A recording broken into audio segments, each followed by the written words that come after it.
എന്റെ കിടപ്പാടോ എനിക്ക് മരണം വരെ കിടക്കേണ്ടത്. ഇത്രയും നാള് ഞാൻ പറഞ്ഞ എന്റെ സ്വത്തല്ല എന്റെ മോനിക്കാണെന്നാ.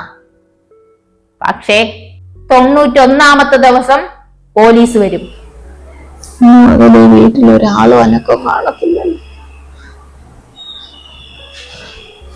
ഞാൻ ഒറ്റയ്ക്കായി.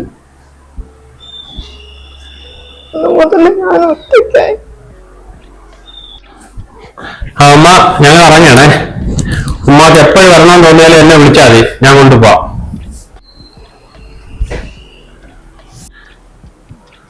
അല്ലെങ്കിൽ വേണ്ട, ഞങ്ങൾ ഇങ്ങോട്ട് വരാം അമ്മ. വണ്ടി വന്ന് വെയിറ്റ് ചെയ്യുന്നു. പോട്ടെ അമ്മ, പോയിട്ട് ഒരുപാട് കാര്യങ്ങളുള്ളതാ. നീ ഇവിടെ നിന്ന സമയം താമസിച്ചാൽ ശരിയാവത്തില്ല. വാ സമയം എനിക്ക് നിൽക്കണ്ട. അറിയിക്കോ മക്കളെ വരണേ അമ്മക്കാണ്. ഇവിടെ ഉണ്ടെന്നുള്ളൊരു ഓർമ്മ വേണം മക്കൾക്ക്.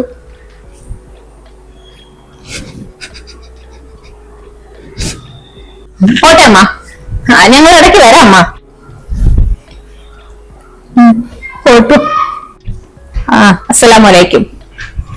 വാലേക്കും അസ്സലാം.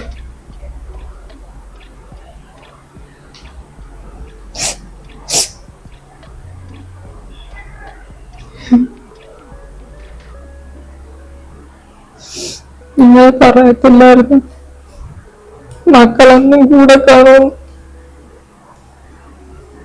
മുതല് ഞാൻ ഒറ്റയ്ക്കായി. ഞാൻ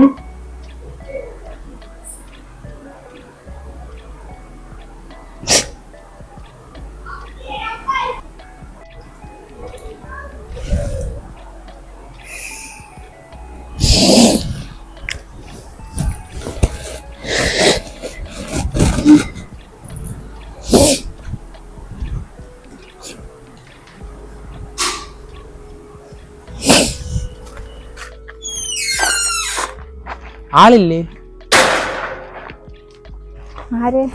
ആരാ മോനെ നീ? അമ്മ ഞാൻ ബാങ്കിൽ നിന്ന് വന്നതാണ്. ബാങ്കിൽ നിന്നാ? എന്ത് മോനെ? 3 മാസമായിട്ട് ലോൺ മുടങ്ങി കിടക്കുക, അത് പറയാൻ വന്നേ. മുടങ്ങി കിടക്കുന്ന അതവ അടയ്ക്കുന്നില്ല മോനെ. അവൻ പോയിട്ട് പിന്നെ ഇതുവരെ വന്നതും ഇല്ല. സാറിനെ വിളിച്ചപ്പോ ഫോൺ എടുക്കുന്നില്ല. ജോലി തിരക്കായിരിക്കും. ഞാൻ വിളിച്ചോട്ട് ഫോണും എടുക്കുന്നില്ലല്ലേ മോനെ. മാനേജർ സാറുമായിട്ടുള്ള ഇത്ര അടുപ്പം വെച്ചാണ് ലോൺ തന്നത്. ഇത്ര റിസ്ക് എടുത്ത് സാറ്. ഉമ്മ ഒന്ന് പോയി കാണാം. അല്ലേ ഉമ്മ വേറെ നമ്പർ ഉണ്ടെങ്കിൽ തരുമോ? വേറെ നമ്പരൊന്നും ഉമ്മയുടെ ഇല്ലല്ലോ മോനെ. ആ ഒരു നമ്പരേ ഉള്ളൂ. ഉമ്മ പോവാം. ഉമ്മ പോയി പറയാം അവൻ്റെ കയ്യിൽ കേട്ടോ. മോൻ പോയിക്കോ, അവൻ കൊണ്ടുവന്ന് അടയ്ക്കും. വലിയ താമസം ഇല്ലാതെ അടയ്ക്കും. അവന് എന്തെങ്കിലും കച്ചവടത്തിൻ്റെ ഇതായിരിക്കും കേട്ടാ. ഉമ്മ പോയി പറയാം. മുതലും പലിശയും ചേർത്ത് 1 ലക്ഷത്തിന് മുകളിലായി. അത് പെട്ടെന്ന് ക്ലിയർ ചെയ്യണം, അല്ലെങ്കിൽ ബാങ്കിന്റെ നടപടി ഉണ്ടാവും. മോനെ ഉമ്മ നാളെ രാവിലെ ബാങ്കിലോട്ട് വരാം. മാനേജറുമായിട്ട് സംസാരിക്കാം. എന്നിട്ട് എൻ്റെ മോനെയും പോയി കാണാം. എത്രയും പെട്ടെന്ന് അടയ്ക്കാം കേട്ടോ. ഉമ്മയുടെ കിടപ്പാടമായത്. മക്കള് പോയിക്കോ. ഉമ്മ എന്തായാലും നാളെ മാനേജറെ വന്ന് കാണാം.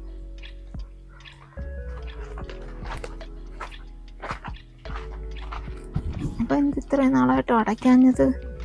വിളിച്ചിട്ടാണെങ്കിൽ ഫോൺ എടുക്കത്തില്ല. വിളിച്ചെന്തെങ്കിലും സംസാരിക്കാൻ.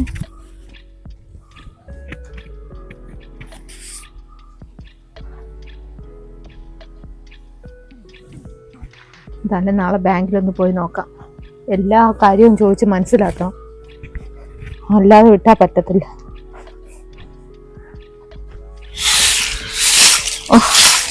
കുനിയൊന്നും തൂക്കാൻ വയ്യാത്തോണ്ട് ഇത് വാങ്ങിച്ചത്. ഇത് വെച്ചപ്പോ ഇത് നീങ്ങുന്നില്ല. താത്ത ഇവിടെ തൂത്തോണ്ടിരിക്കുന്ന താത്താക്ക് സുഖമില്ലെന്നൊക്കെ പറയുന്ന കേട്ടായിരുന്നല്ലേ. നീ എവിടെ പോന്നടി? അല്ലല്ല, അവിടെ അപ്പുറത്ത് ചിട്ടി പൈസ കൊടുക്കാണ്ട് അവിടെ മരുന്ന് പോയിട്ട് വരട്ടെ. പാലുകാച്ചിന് നിങ്ങൾ എന്ത് കണ്ടില്ലല്ലോ അവിടെ? ഞാൻ നിങ്ങളെ അവിടെ എല്ലാം നോക്കി. പാലുകാച്ച എവിടെ അടി? ഓ പിന്നെ അറിയാത്ത കണക്ക് നിങ്ങൾ നമ്മളെ മറച്ചു വെക്കുവാണോ? നിങ്ങളെന്ത് നിങ്ങളെ മോന്റെ വീട്ടിന്റെ പാലുകാച്ചിന് വരാഞ്ഞത്? അവിടെ വന്നവരെല്ലാം ചോദിച്ചു നിങ്ങളെ കണ്ടില്ലല്ലോ. മരുമോളൊക്കെ ഞാൻ ചേച്ചി പറഞ്ഞു നിങ്ങൾക്ക് എന്താ സുഖമില്ലെന്ന്. നിനക്ക് തെറ്റിയതാ. അവനെ വാങ്ങിച്ചതൊന്നുമല്ല. അവനല്ല ഒറ്റയ്ക്കായപ്പോഴുണ്ടല്ലേ അവനിക്ക് വെപ്പും തീറ്റും കുടിയും ഒന്നും ശരിയാവുന്നില്ല.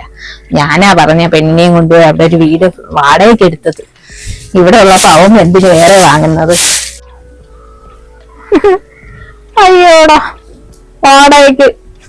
പിന്നെ നിങ്ങൾ കള്ളത്തരമൊന്നും പറയണ്ട.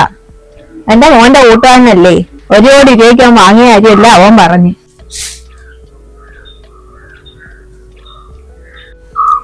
അവൻ പറഞ്ഞു 1 കോടി രൂപയ്ക്ക് ആ സിറ്റിയില് നല്ല ഫ്ലാറ്റ് ആയിരുന്നു കേട്ടാ. എന്ത് വലിയ പാല് കാച്ചലായിരുന്നില്ലേ, ഓഡിറ്റോറിയം ഒക്കെ കെട്ടി.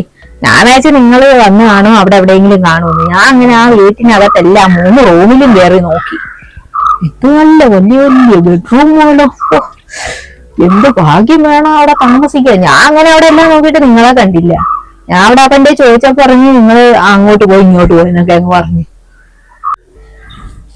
ഈ തന്നെ എല്ലാ കാര്യവും അവൻ ആൻസർ മോന്റെ പറയും. അവൻ എന്റെ അടുത്ത് പറയുകയും ചെയ്യും 1 കോടി രൂപയ്ക്കാ വാങ്ങിച്ചെന്നും ആ പെണ്ണിന്റെ പേരിലാ വാങ്ങിച്ചെന്നും എല്ലാം ഞാൻ അറിഞ്ഞു. ആ പെണ്ണിന്റെ വീട്ടുകാർ കൊടുത്തായിരിക്കില്ലേ പൈസയൊക്കെ.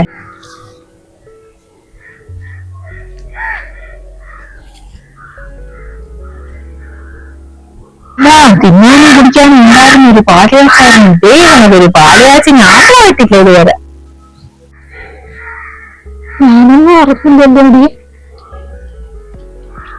എന്നോടൊന്നും പറഞ്ഞില്ല. ഉമ്മ അറിയേണ്ട കാര്യങ്ങളൊക്കെ കഴിഞ്ഞു കാണുമോ? എല്ലാ തരത്തിലും ഒറ്റപ്പെടുത്തിയപ്പോഴും ഞാൻ അറിഞ്ഞില്ല. എന്നെ ഒളിപ്പിക്കാനുണ്ടെന്നും ഉമ്മ അറിഞ്ഞില്ല. ചിലപ്പോ അമ്മ അറിഞ്ഞതായിരിക്കും. പോട്ടെ, നല്ലപോലെ അവര് ജീവിക്കട്ടെ. പോട്ടെ എങ്കിൽ നിൽക്കാൻ സമയമില്ല. വൈകുന്നേരത്തിന് മുമ്പ് നോമ്പ് കുടിക്കുന്നതിന് മുമ്പ് അങ്ങ് എത്തണം. നീ അങ്ങോട്ട് ചെല്ലും, എനിക്കിത്തിരി തൂക്കാനൊക്കെ ഉണ്ട്. പോട്ടെ. എന്റെ മോന് സ്വന്തമാക്കിയിട്ട് ഉമ്മാടുത്ത് ഒരു വാക്ക് പറഞ്ഞില്ലേ?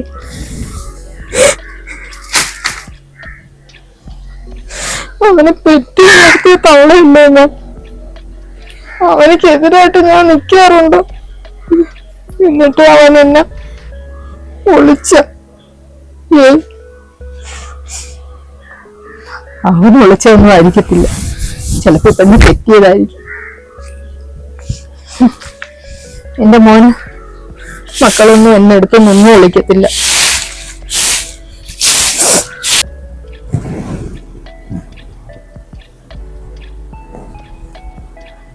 നല്ല വീടാണല്ലോ മോനെ. ഇതാണ് ഉമ്മായ? ആ ഉമ്മായ മോനെ ഓർമ്മയുണ്ട?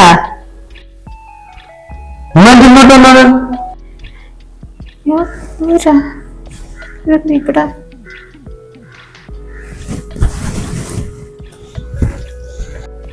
ഞാൻ അങ്ങോട്ട് വരാറില്ലല്ലോ. അതൊന്നും വേണ്ട, ഉമ്മ വരാം.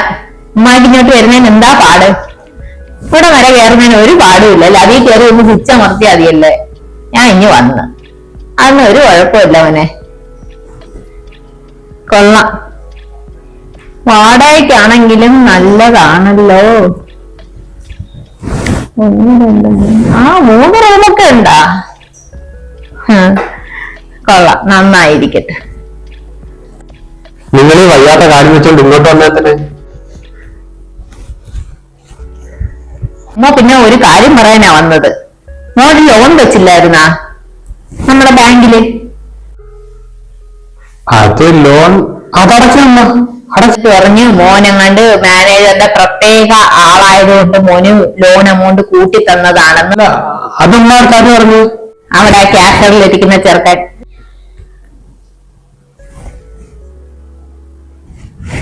ബാങ്കിൽ നിന്ന് ആ ചെറുക്കൻ വന്നായിരുന്നു. മോൻ ഈ ഫ്ലാറ്റ് വാങ്ങാൻ വേണ്ടിയാണ് ആ ലോൺ വെച്ചതെന്നൊക്കെ ആ ചെറുക്കൻ ഇമ്മാട്ട് വന്ന് പറഞ്ഞത്. അപ്പൊ ഈ ലോൺ ഉണ്ടല്ലേ മോൻ അങ്ങ് അടയ്ക്കാൻ പറഞ്ഞു. മോന് വിളിച്ചിട്ട് എന്താ ഫോൺ എടുക്കുന്നില്ലെന്ന്. അതല്ലേ ഉമ്മാക്ക് ഇത്രയും ദൂരം വരേണ്ടി വന്നത്. മോനിക്ക് ആ ഫോണങ്ങ് എടുത്തുവിടായിരുന്നാ? കൃത്യമായിട്ട് അടയ്ക്കാത്ത എന്തായിരുന്നു മാസം മാസം?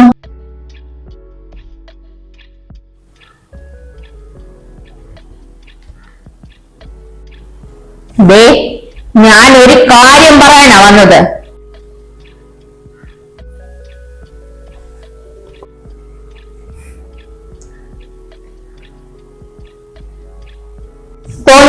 ദിവസത്തിനുള്ളിൽ അത് നീട്ടിയാണ് ഞാൻ തന്നിരിക്കുന്നതെന്ന് എനിക്കറിയാം. എങ്കിലും എന്റെ ഒരു ശിക്ഷയായിട്ട് 90 ദിവസത്തിനുള്ളിൽ എന്റെ പ്രമാണം കൊണ്ട് എന്റെ വീട്ടിലെത്തിയില്ലെങ്കിൽ 91ാമത്തെ ദിവസം പോലീസ് വരും, രണ്ടിനെയും കൊണ്ടുപോകും. എന്നെ വഞ്ചിച്ച കുറ്റത്തിന് ഞാൻ കേസ് കൊടുക്കും.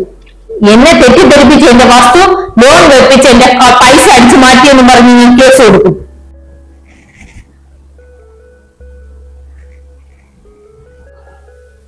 ഞാൻ ഉമ്മാടെ മോനല്ലേ അമ്മ? ഉമ്മ ഇങ്ങനെയൊക്കെ പറയുന്നത് എന്തിന്? മോനിക്കും മരുമോക്കും ഇത്രയും ചെയ്യാമെങ്കിൽ ഉമ്മായെ എനിക്കും ചെയ്യാം മോനെ. അതെ, എന്റെ കിടപ്പാടാ. എനിക്ക് മരണം വരെ കിടക്കേണ്ടത്. ഇത്രയും നാള് ഞാൻ പറഞ്ഞു എന്റെ സ്വത്തല്ല എന്റെ മോനിക്ക് കിടന്ന. പക്ഷേ ഇനി അതും എന്റെ മക്കളെ മോഹിക്കണ്ട.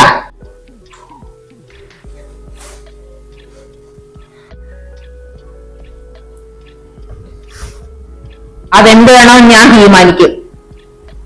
ഇപ്പൊ ഞാൻ പോന്ന് 90 ദിവസം വലിയൊരളവാ, അതെനിക്കറിയാം. അതിനു മുമ്പ് എന്റെ പ്രമാണം എന്റെ വീട്ടിൽ കൊണ്ടുവന്ന്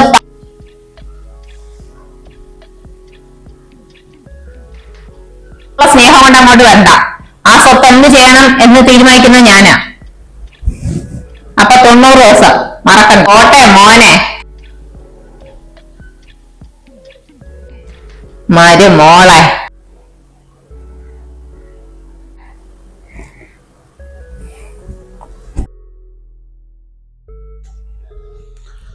ഇക്ക എന്ത് ചെയ്യും? എന്താ ഇത് വിറ്റുകൊടുക്കാം, അല്ലാതെ കേസും പൊല്ലാപ്പായിട്ട് നാണക്കേടാണ്. ഉമ്മ പറഞ്ഞാണോ ചെയ്യും. ഇത് വിൽക്കാനാ? പണ്ടുള്ള ഉമ്മായും ഉപ്പായും ഒന്നല്ല ഇപ്പൊ ഉള്ളത്. ഇപ്പൊ ഉള്ള ഉമ്മായും ഉപ്പായും അനീതിക്കെതിരെ പ്രതികരിക്കും.